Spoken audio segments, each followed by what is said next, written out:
focus. The Truckers Association of South Africa says there are discussions to implement a railway strategy in a bid to eliminate security threats faced by truckers.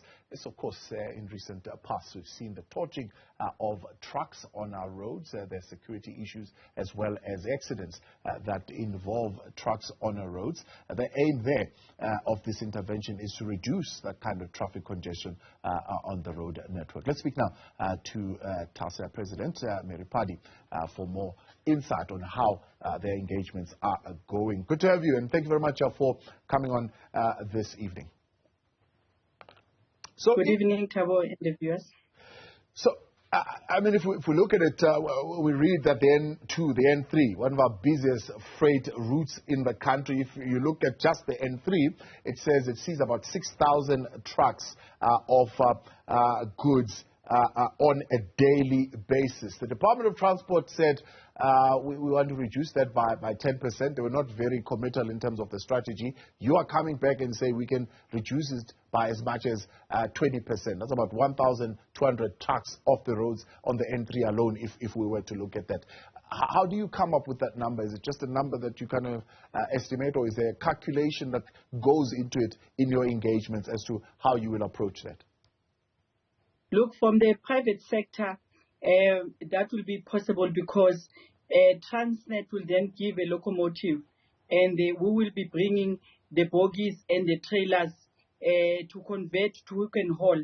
So it's going to be possible because a lot of vehicles will be dropping between sidings, and therefore it is going to be possible for us to be seeing a number of trucks, trailers that will be offloading at the railway, and therefore it will be possible for the rail infrastructure to come back into effective. So we'll definitely see that because the commitment will be coming from the private sector to be able to make sure that they deliver those goods.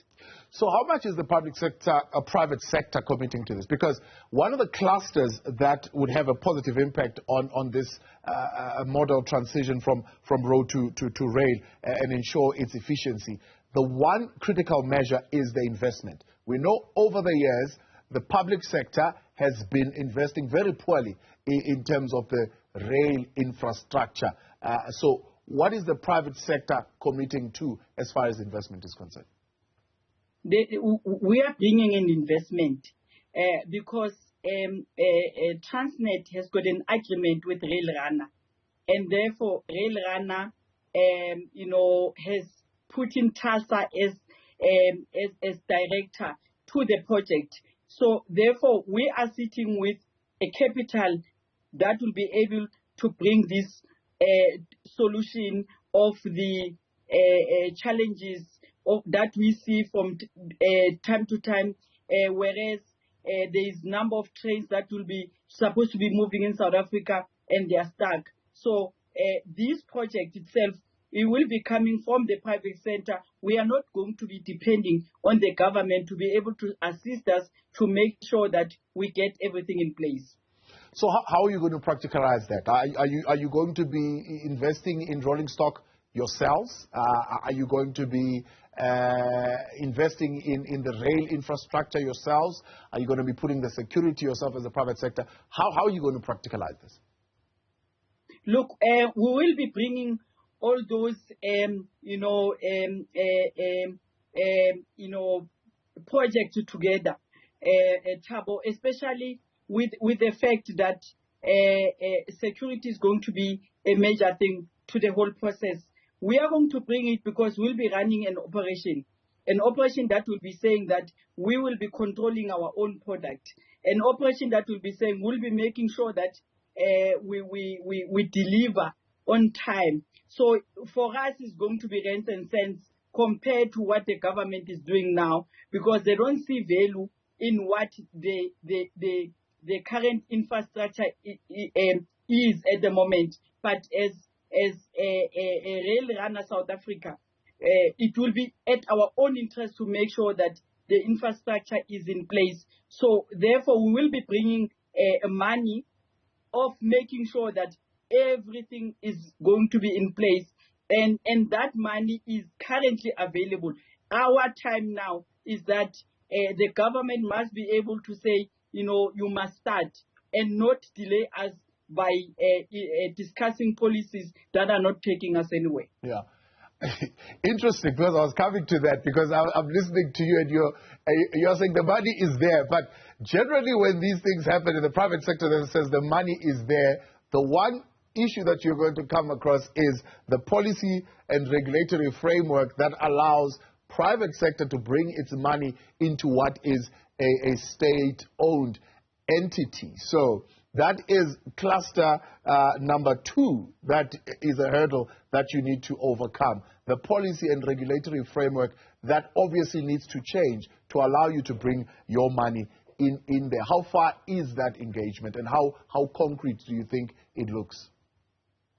Look, currently there's an agreement in place between Rail Runner South Africa and Transnet. And our challenge is that the engagement that we are pushing them to, they always refer us back, Thabo, to the open access that needs to happen. If you look at currently, Transnet is a referee and a player, and therefore it's hard for them to open for the private sector. Despite the fact that they have signed an agreement with us to be able to say you can start moving. So the delay that they are bringing is for them to play with words of the open access. And this project has nothing to do with the open access. It's a question that is not going to affect any processes that is there that needs to be done through legislation that needs to change via parliament. This is something that will be bringing a solution tomorrow to the government. So whatever ways that they are bringing, the agreement states, Thabo, that Rail Runner South Africa has an agreement with Transnet, and the question is, when can we start? And that when can we start is delaying the congestion that we're seeing on the road infrastructure, where our trucks cannot carry the number of vehicles that are on the road. The government will always do these things on purpose until they see people going on the street to try and send a message. So the other issue and cluster that you have to deal with is the operational management. How are you going to practicalize that? There's been a poor management of our railway system. Yes, you're saying you'll put the capital outlay because government can't divert a significant amount of capital to prioritize this. You are saying there's an agreement already in place, so you're saying there is no need for a regulatory framework. How are you going to operationalize this in terms of managing the processes, the routing, ensuring that there's real-time dispatching, ensuring that, as I mentioned, also safety and security is in place? Who is going to operate that? Are you going to set up a company, or do you trust the capacity of Transnet to be able to do that? How are you going to practicalize that?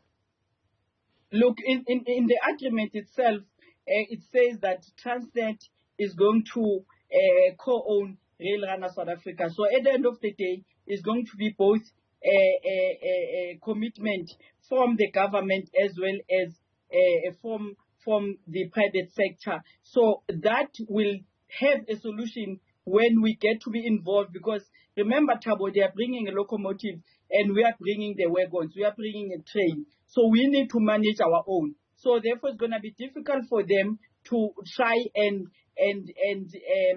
sabotage the process, because our transporters will be saying that we have converted our trailers to suit something that South Africa is bringing that is totally new, because the hook and haul has never been in this country. So they cannot afford to miss installments. So private sector is going to put pressure on the government. So that project definitely is going to be a project whereby both parties are going to be involved and both parties are going to benefit in it. Yeah. Hook and haul, is that new technology? What are you bringing, and what degree of automation technology is also coming into this for more efficiency? Look, it's going to be a setup of saying, instead of putting wagons at the back of the locomotive, you are going to bring in different companies that will be then convert those trailers and add a bogie in between so that they can hook. So in other words, you are going to have a locomotive that does not have a standard wagons, but is going to have a different type of trailers at the back of it with different companies that will be hauling to a specific area where a product needs to be delivered. Right. And how do you see this in terms of the contribution to the economy? What kind of numbers are you projecting would actually be coming into the economy because of this intervention? Look, more than what you can see now. We are expecting to employ